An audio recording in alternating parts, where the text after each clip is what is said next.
Bismillahirrahmanirrahim. Assalamualaikum warahmatullahi wabarakatuh. Innal hamdalillah nahmaduhu wa nasta'inuhu wa nastaghfiruh wa na'udzu billahi min shururi anfusina wa min sayyiati a'malina may yahdihillahu fala mudilla lahu wa may yudlilhu fala hadiya lahu. Asyhadu an la ilaha illallah wahdahu la syarika lahu wa asyhadu anna Muhammadan 'abduhu wa rasuluh. Amma ba'd.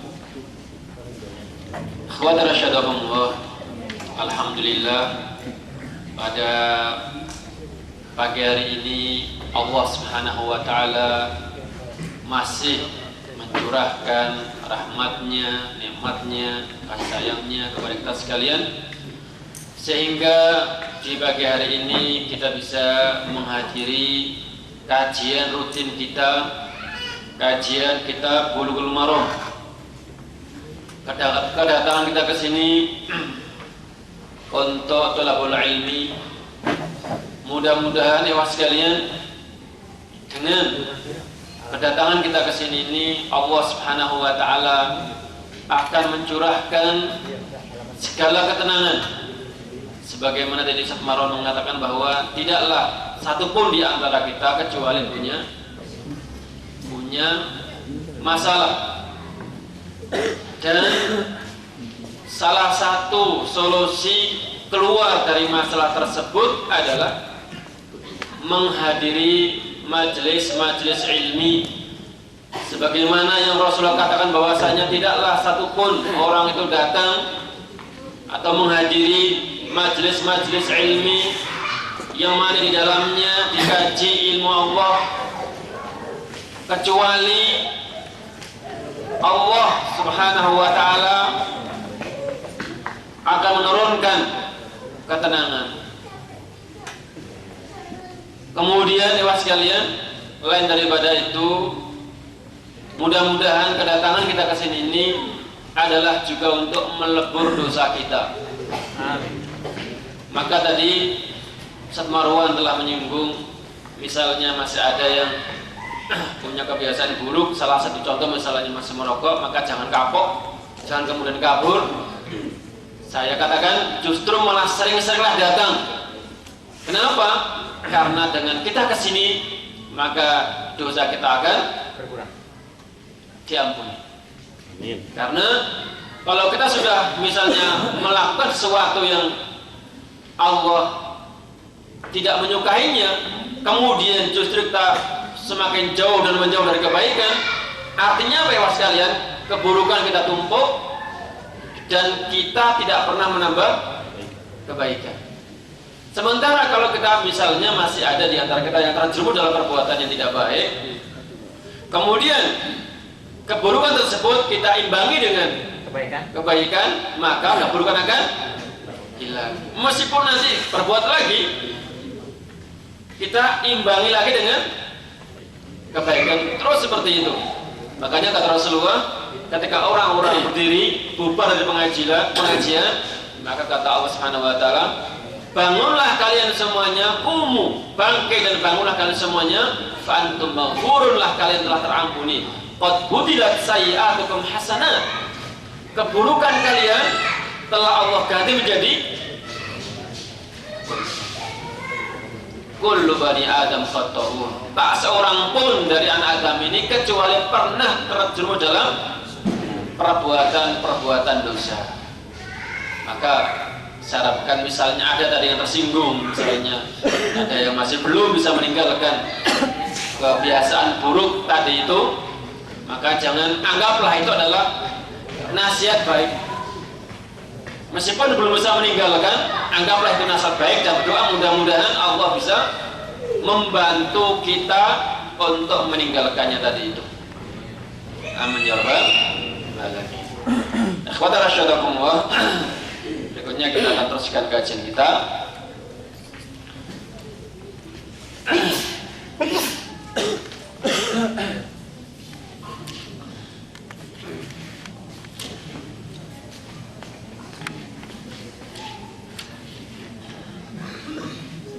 Pada pertemuan minggu-minggu yang lalu kita telah menyelesaikan kajian, di antaranya adalah masalah sholat sunnah, yaitu sholat duha, ada sholat witir, ada sholat rawatib dan seterusnya. Maka bab berikutnya adalah bab sholat jamaah.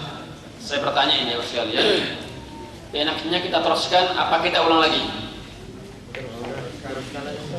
Para sahabat itu kalau belajar Al-Quran, kalau Al-Quran yang telah ia pelajari itu belum diamalkan, maka mereka para sahabat tidak pindah ke ayat berikutnya. Anda nggak tahu kita telah belajar ada sholat duha, ada sholat witir, ada sholat rawatib, dan sebelumnya ada macam-macam kajian yang telah kita pelajari. Apakah kita sudah mengamalkannya atau sudah berusaha, atau kali-wali? Kalau berusaha sudah bagus ya. Tapi kalau misalnya ada yang belum pernah terfikirkan sama sekali, maka sesungguhnya kita ini malah mempersulit diri. Kenapa? Belajar sementara kita tidak pernah berusaha untuk mengamalkan. Makanya suatu ketika, atau cerita ini jawaban kebenarannya, Kiai Haji Ahmad Dahlan pernah ditanya oleh muridnya, kenapa sih kok motonya Muhammadiyah itu surat apa kira-kira? Ar-Ra'aital ya? Betul ya? Ar-Ra'aital ladzi yukadzibu bid-din, itulah ya. Jadi salah satu murid dari Kiai Haji Ahmad Dahlan bertanya, kenapa sih kok kita ngaji surat itu aja? Surat yang bahas kurang lebih masalah orang yang menghardik anak yatim, orang yang kurang perhatikan anak yatim. Jadi seakan-akan beliau itu diprotes oleh muridnya. Ini kok setiap pertemuan, setiap liko, setiap ngaji hanya dibaca itu dan itu saja. Apa Ustaznya nggak punya ilmu lain gitu ya? Lagi-lagi itu yang dibaca. Lagi-lagi, tahukah kalian siapakah orang yang dikatakan mendustakan agama? Gitu kan? Berkali-kali seperti itu. Apa kata beliau? Coba keluar dulu, pulang dulu dan lihat apakah sudah tidak ada orang-orang yatim, artinya orang-orang yang mereka itu sudah terjamin sekolahnya, terjamin kehidupannya dan sebagainya. Tidak lagi orang-orang yatim terdolimi, terhardik oleh masyarakat. Kawan sekalian, yang bisa kita ambil ibrah dari kisah ini adalah kita ini kadang-kadang setelah kasarnya itu kebanyakan ilmu, sementara pengalamannya kurang. Ini kan juga termasuk mas'uliyah, tanggung jawab di hadapan Allah Subhanahu wa taala. Kita sudah banyak mengetahui apa saja amal-amal yang telah kita kaji, tetapi pengamalannya sangat minim sekali. Ya, di antaranya yang barusan saja kita kaji masalah duha, masalah witir, masalah sunan rawatib. Memang ya sekalian, kalau nggak kita segera mulai itu berat sekali. Tidak langsung segera kita mulai berat. Misalnya rawatib, itu maunya setelah salam kemana? Lari, lancing. Yang diambil pertama itu handphonenya. Ada nggak orang yang SMS? Jadi salam itu bukan kok zikir dulu, tetapi ngambil handphone. Adakah yang SMS? Sama, bangun tidur bukan langsung ke kamar mandi supaya nanti masih punya kesempatan untuk sholat rakaat al-fajr. Tetapi apa? Buru-buru lihat WhatsApp-nya. Betul ya? Betul sekali. Padahal sesuatu yang sudah kita jelaskan keutamanya tadi itu kadang-kadang berat. Maka ya mas sekalian, berat itu kalau nggak segera kita angkat ya semakin berat. Ya, sama kita juga mengalami ya, misalnya setelah sholat fardu itu kalau nggak segera kita sholat ba'diyahnya. Mas padahal kalau kita nggak sholat ba'diyah kemana ya? Paling keluar ngobrol-ngobrol sama kawan-kawan, ya kan? Padahal fadilahnya setelah kita jelaskan bahwa siapa yang membiasakan diri sholat 10 atau 12 rakaat maka Allah akan bangunkan kakinya rumah di surga dan seterusnya. Kemudian sholat duha, kemudian sholat witir dan seterusnya. Dan mudah-mudahan Allah Subhanahu wa taala memudahkan kita, membantu kita, meringankan kita untuk bisa mengamalkan ilmu yang telah kita pelajari. Amin ya rabbal alamin. Baik, berikutnya kita akan bahas Bismillahirrahmanirrahim. Bab sholatil jamaah wal imamah. Bab berikutnya adalah bab sholat jamaah dan imam. Artinya imam.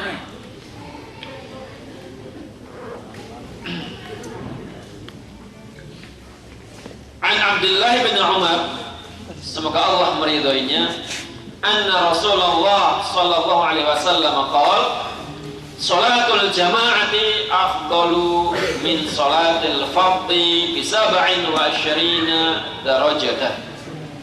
Muttafaqun alaih. Wa lahum an Abi Hurairah bi 25 juz'an wa kadza lil Bukhari an Abi Sa'id wa qala darajatan. Dari Abdullah ibn Umar, semoga Allah meridainya, Rasulullah sallallahu alaihi wasallam bersabda, salatul jamaah, salat berjamaah, afdol min salatil fardhi, memiliki keutamaan dibandingkan dengan salat fardhi sendirian, yaitu bisa 27 darajatan, 27 derajat. Ya, keutamaan orang yang sholat berjamaah dibandingkan dengan orang yang sholat sendirian, imbangnya, perumpamaannya, perbandingannya adalah 27 derajat. Hadis ini diriwayatkan oleh Imam Bukhari dan Muslim. Kemudian dalam riwayat lain dari Abu Hurairah, kalau yang pertama itu dari Ibnu Umar, maka yang kedua dari Abu Hurairah dikatakan bi 25 juz'an, yaitu 25 juz'an. Ewas sekalian, ana yakin masalah salat berjamaah sudah, telinga kita sudah gak asing lagi, namun tetap akan kita kaji agar kita lebih mantap, lebih yakin untuk mengamalkannya, termotivasi dengan melihat keutamaan-keutamaan yang telah Allah janjikan. Kadang-kadang sudah kita baca, sudah kita dengar keutamaan, motivasi yang ada, pun kita masih malas, apalagi motivasi yang ada itu gak pernah kita baca sama sekali. Bapak sekalian, ini kita bicara masalah sholat jamaah, ya. Jadi berarti ada hukum sholat jamaah dan ada hukum sholat, bukan? Hukum sholat dan hukum sholat berjamaah. Kalau hukum sholat sudah kita bahas pada pertemuan yang lalu. Kita sudah paham bahwasanya sholat merupakan salah satu rukun daripada rukun Islam. Maka hukum orang yang meninggalkan, kalau dia tinggalkannya secara sengaja dan meyakini bahwa sholat itu tidak wajib, ditinggalkan dengan keyakinan bahwa sholat itu tidak wajib, maka semua ulama sepakat orang tersebut adalah kafir. Si fulan meskipun KTP-nya muslim, kemudian dia tidak sholat, kenapa tidak sholat? Tidak wajib, jelas ittifaq, nggak ada khilaf lagi, ittifaq dia kafir. Namun yang kedua, muslim dia tidak sholat, maka dengan alasan malas, maka ada dua pendapat yang mengatakan, yang pertama, malas atau tidak malas sama saja. Yang pertama, dia tidak sholat, entah karena malas, entah karena meyakini tidak wajibnya, sama saja. Hukumnya apa? Yang kedua, ini agak sedikit ringan. Pendapat yang kedua agak ringan. Kenapa? Kalau dia tidak sholat karena malas, namanya fusuk, ya, fasik, maka segera diingatkan oleh mas'ul atau amir atau ya amir, ya, diingatkan segera diingatkan. Kalau dia masih yusir, masih senantiasa dalam kondisi seperti itu, tidak mau sholat, maka berusaha dikasih namanya takzir, ya, dikasih takzir. Dia tidak sholat, tapi masih punya keyakinan bahwa wajib. Nah, sekarang masalah sholat jamaah. Tadi masalah punya sholat, ya. Sekarang masalah sholat berjamaah.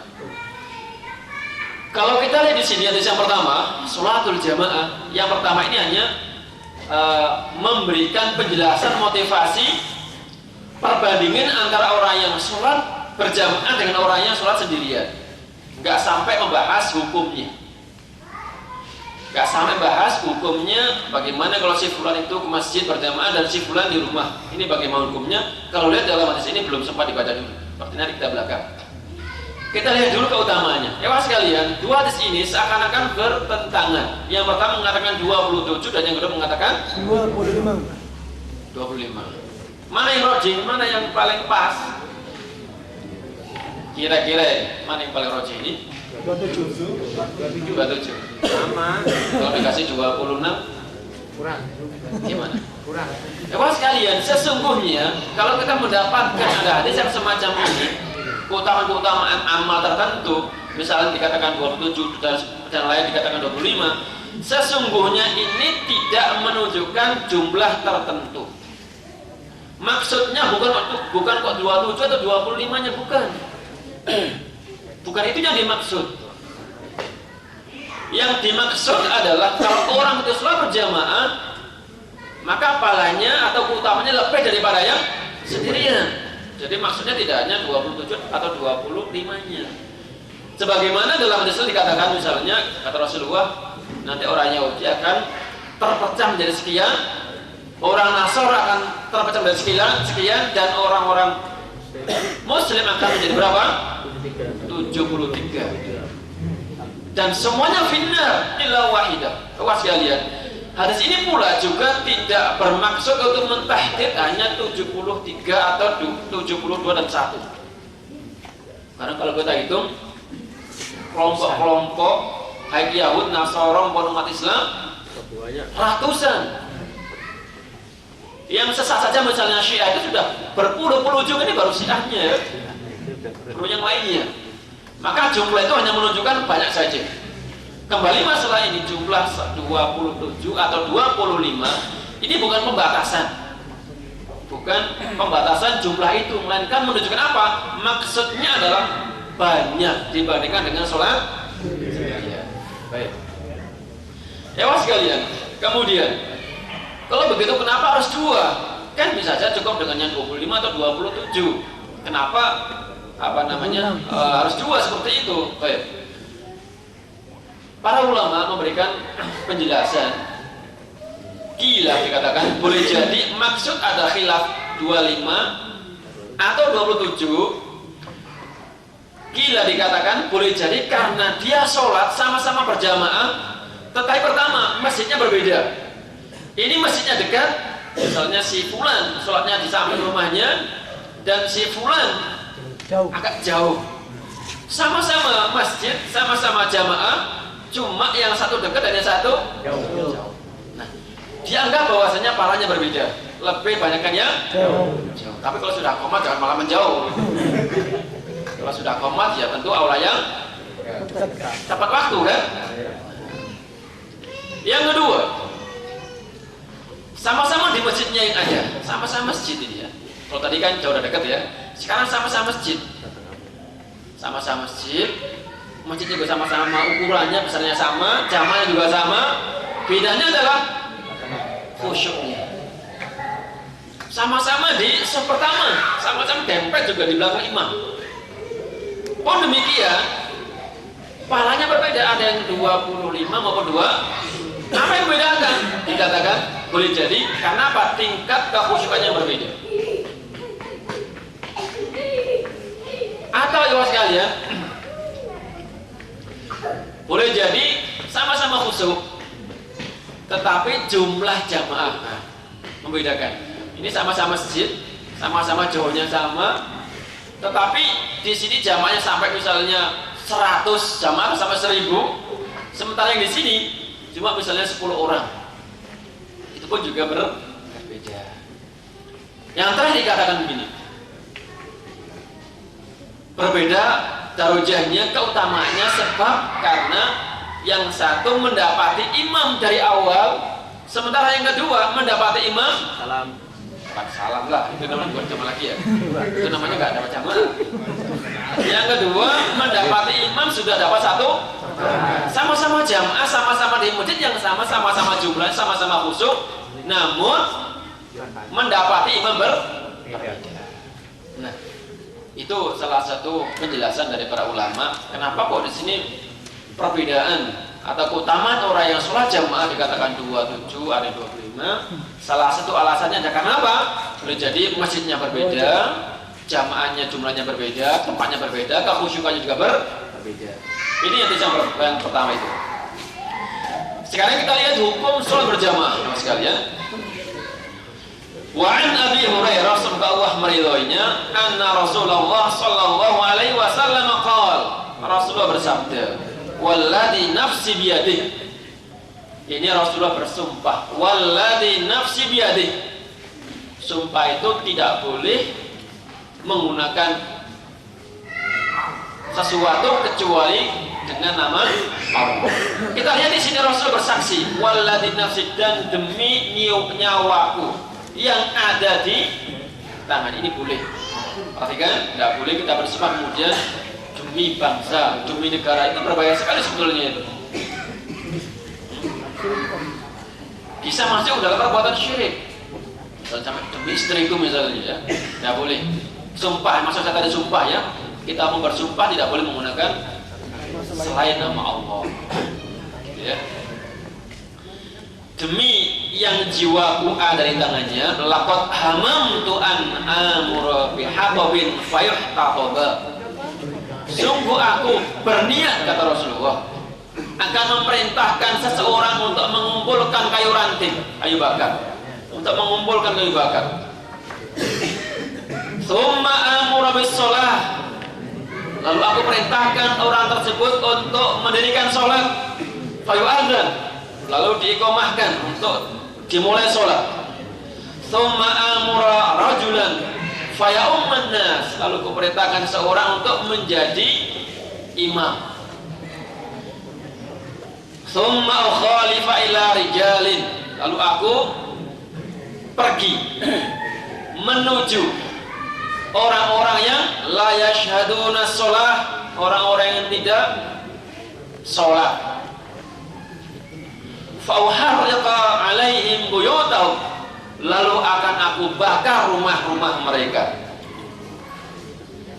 Walladzi nafsi biyadihi, kemudian Rasul bersumpah lagi, lau ya'lamu ahaduhum, sekiranya mereka mengetahui, annahu yajidu 'arqan saminan, seandainya mereka tahu akan mendapati tulang yang masih ada sisa-sisa daging, au mirma tahi hasanataini, atau dua anak panah kecil, la syahidal isya, tentu orang itu akan mau mendatangi sholat isya secara berjamaah. Ini hadis ini mempunyai dua pemahaman ya, yang awal dan yang akhir. Kita ulang yang awal. Kawan sekalian, hadis yang sama yang kita baca ini, yang kalau kita lihat artinya, Rasulullah bersumpah bersungguh-sungguh akan memerintahkan seseorang mengumpulkan kayu bakar untuk apa? Untuk membakar orang-orang yang tidak mau sholat berjamaah. Kayu bakar dikumpulkan untuk membakar orang maupun rumah-rumahnya. Lah, ini kemudian diambil kesimpulan oleh para ulama bahwa hukum sholat berjamaah itu adalah wajib, mengingat begitu kerasnya ancaman dari Rasulullah Shallallahu Alaihi Wasallam. Jadi sampai Rasulullah meninggalkan berjamaah dengan para sahabatnya dalam rangka untuk mencari dan melihat orang-orang yang meninggalkan jamaah, kemudian rumah-rumah mereka akan dibakar. Ancaman yang luar biasa. Sehingga para ulama mengambil kesimpulan hukum bahwa sholat berjamaah hukumnya adalah wajib. Namun demikian, pendapat lain juga ada yang mengatakan, tapi kan itu Rasul hanya baru akan, gitu ya.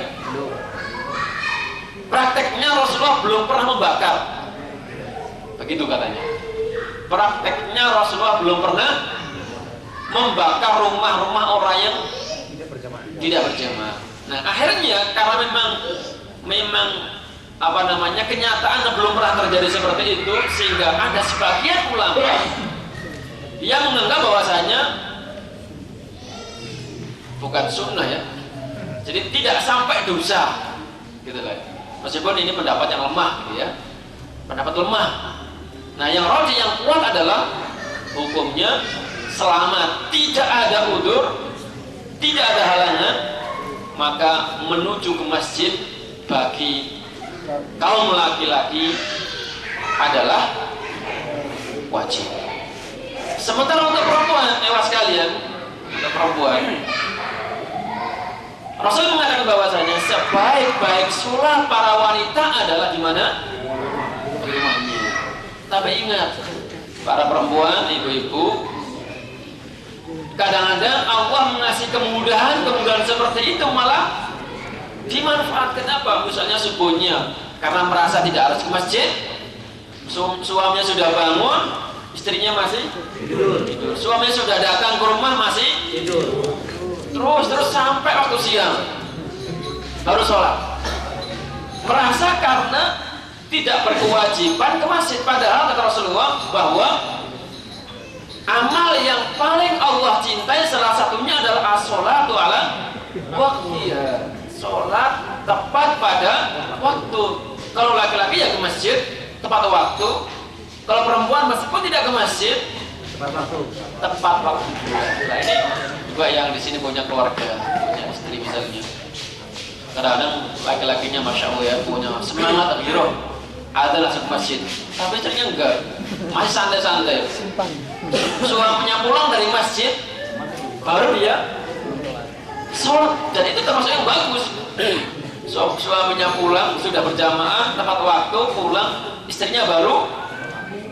Bagus seandainya istrinya itu misalnya ada langsung sholat duluan baru bangunkan suaminya, karena mentang-mentang tidak ada kewajiban untuk masjid gitu ya.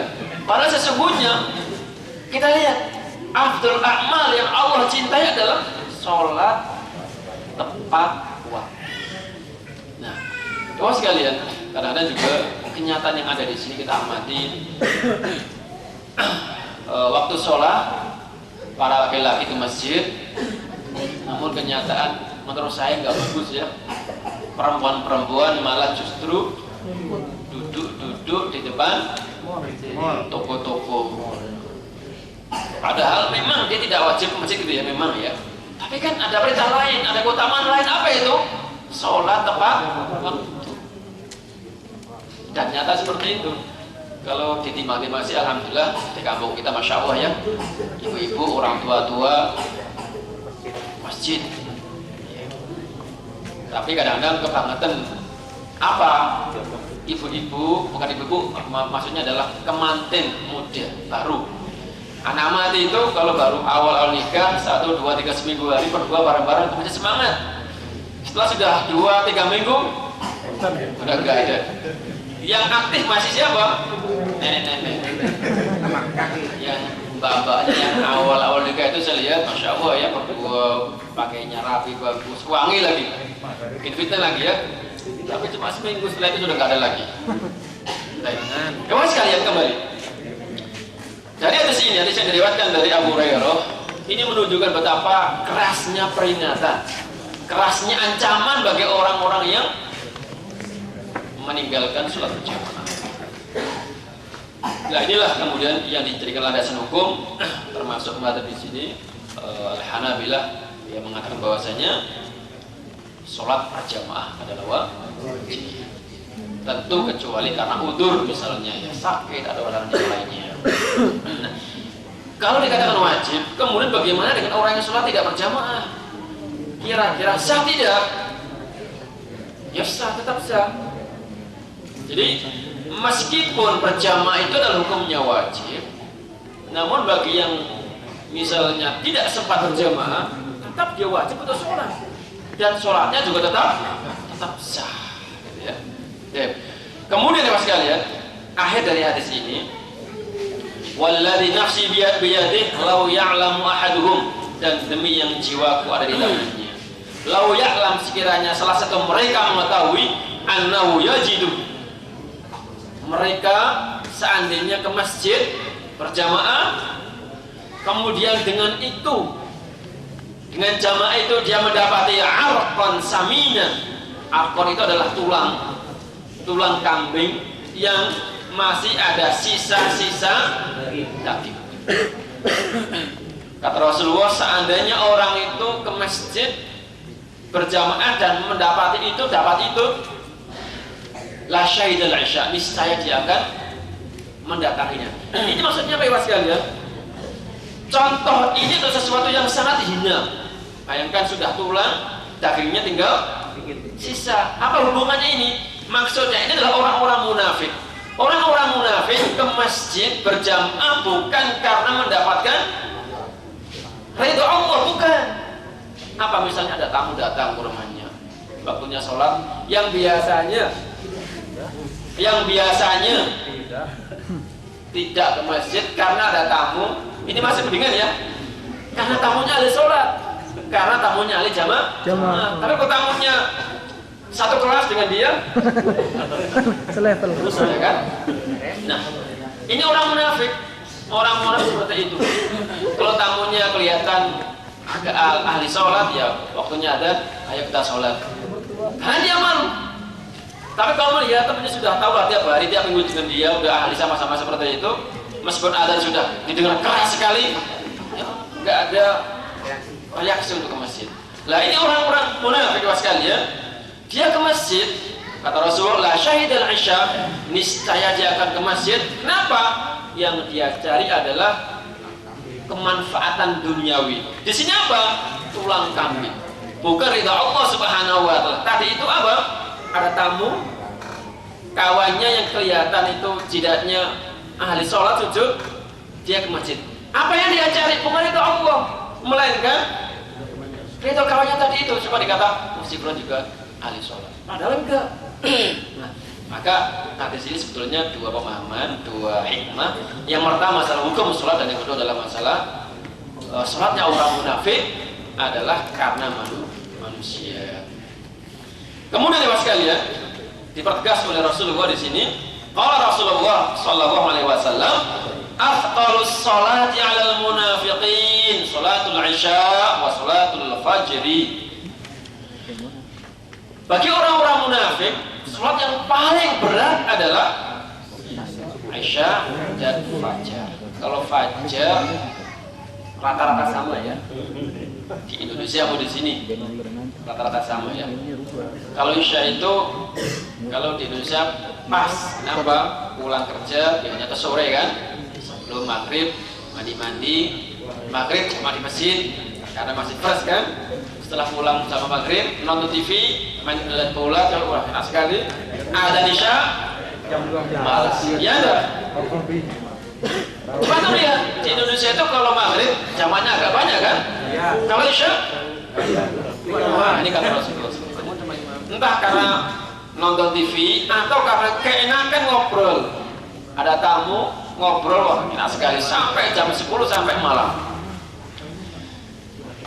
Karena memang kebetulan dua waktu itu isya dan fajar memang waktu-waktu yang orang cenderung malas, apalagi fajar musim dingin.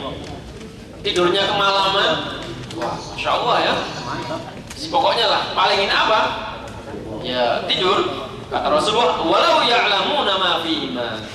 Sekiranya mereka mengetahui keutamaan sholat pada waktu itu, la tauma walau habwan.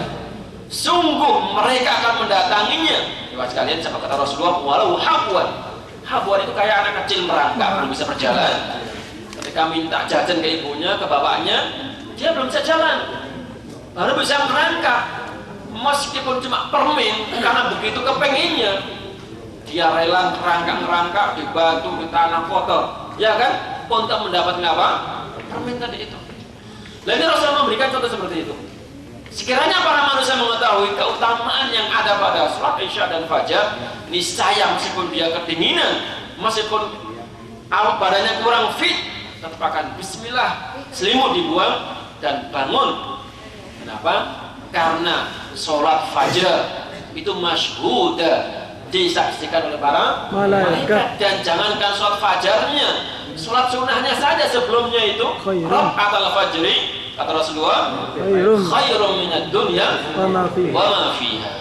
Ini sunnahnya saja sudah, masya Allah, khairun, lebih baik daripada dunia dan seisinya. Kita sudah 5 tahun di sini, baru dapat berapa persen dari dunia ini? Ya, sudah 5 atau 10 tahun, mungkin ada yang 15 tahun.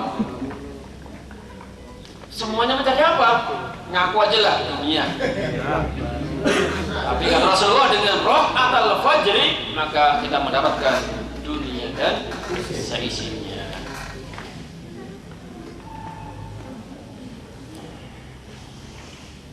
Boleh ya, kita tambah lagi, satu lagi. Baik. Hewan sekalian, kemudian penegas akan wajibnya sholat berjamaah di masjid adalah ada hadis yang diriwayatkan tentang Ibnu Ummul Maktum, orang buta. Orang buta kemudian datang pada Rasulullah, ya Rasulullah, laisa li qaidun, saya ini buta, tidak punya orang yang menuntunku. Sementara antara diriwayatkan bahwasanya antara rumah dia dengan masjid itu ada lembah. Kayak sekarang jalannya aspalan, kemudian lampunya jelas terang semuanya. Pada saat itu diriwayatkan bahwa antara rumah beliau dengan masjid itu ada lembah, wadi. Ya tahulah bagaimana dulu seperti itu, nggak ada lampu dan macam-macam. Apalagi kalau hujan kan. Dan nggak ada yang nuntun, kata beliau. Tentu Rasulullah ketika mendengar setelahnya curhat seperti itu, sebagai fitrah manusia basyarnya, mikir kan, buta, jalannya seperti itu, tidak ada yang menuntun. Apa kata Rasulullah? Ya sudahlah, tidak apa-apa, karena kamu buta, cukup kamu sholat di rumah.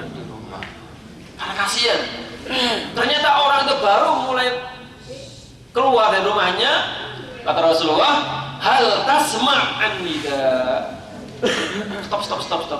Afwan, barusan turun wahyu. Apakah kamu dengar suara adzan? Apa jawabnya? Nah, fa'ajib. Maka jawab, ini apa makna ajib itu? Apakah ketika ada adzan Allahu Akbar kemudian dijawab? Bukan itu, bukan. Maksud fa'ajib adalah datangilah. Hadis ini diperkuat bahwasanya makna ajib itu datangnya adalah dengan hadis lain. Kenapa? Kata Rasulullah, idza sami'tum an-nidaa faqulu misla ma yaqulul muadzin. Sama-sama nida ini. Kalau kalian mendengar suara adzan, yang pertama perintah untuk mendatanginya, kedua perintah untuk menjawab. Maka yang pertama tadi itu, idza sami'tum nida faqulu, maka ucapkan mithla ma yaqulu al-muadzin. Ucapkan seperti apa yang diucapkan muadzin. Kalau ini kan tidak. Kalau ini kan hal tasma'an nida, apakah dengar adzan kamu? Naam. Bukan faqulu lagi, tetapi wajib. Maka datangilah. Inilah ikhwan sekalian yang memperkuat bahwa hukum sholat berjamaah itu adalah wajib. Baik, tidak apa-apa, tidak usah kita paksa-paksa.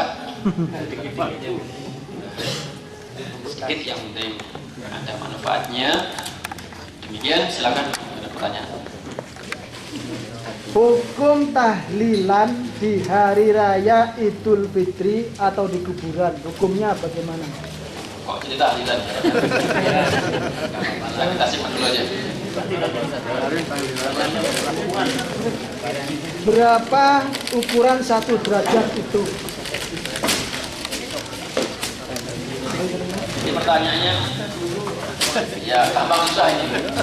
Memang di dalam Islam ada kata derajat. Yarfa'illahu alladziina aamanu minkum wal ladziina utul ilma derajat. Ini kita kan diangkat derajatnya apakah 1 meter, apakah 10 meter di atas orang-orang. Ya sekali itu adalah istilah yang maknawi. Derajat itu tidak kemudian diukur dengan orang yang pintar tingginya 10 meter, orang yang bodoh 1 meter, bukan seperti itu. Tetapi derajat misalnya derajatnya antara kafir dengan sopir beda kan derajatnya kan? Kelihatannya dari mana? Dari tingginya pada yang maknawi saja, maknawi. Ya, baik. Jadi tidak dapat dilihat dari ukuran berapa tingginya atau berapa meternya. Apa yang terbaik kita lakukan ketika dapati imam sedang tahiyat akhir, kita ikut imam atau bikin jamaah baru? Baik, kalau kita mendapati imam yang sudah hampir selesai, ya sebaiknya misalnya di belakang masih banyak orang yang tunggu sampai selesai mereka dan kita bikin sholat baru.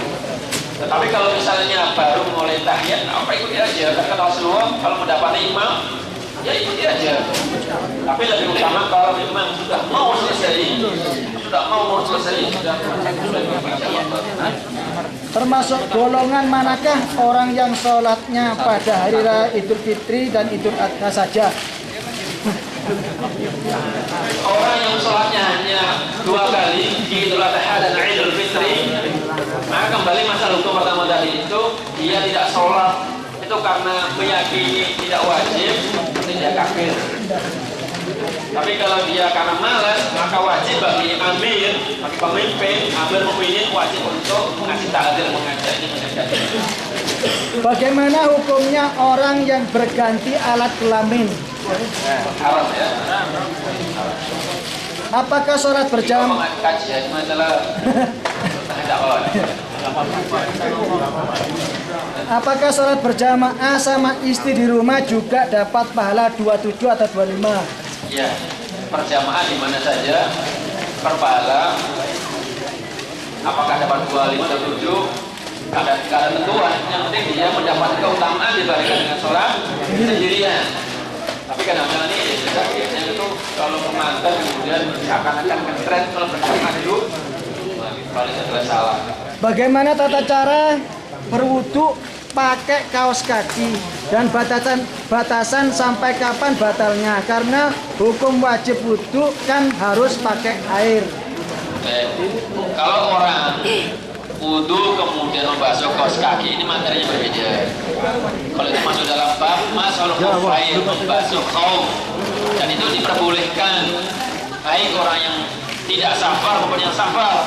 Kalau orang tidak safar, jatahnya 24 jam sehari semalam. Kalau dia safar, 3 hari 3 malam. Apa yang harus kita lakukan apabila kita kentut dalam sholat berjamaah tetapi tidak ada jalan untuk keluar berwudu? Baik, kalau memang dia batal, ya jangan teruskan sholat. Bagaimana? Ya keluar. Nah, keluarnya ya sekalian tentu jangan sampai mengganggu.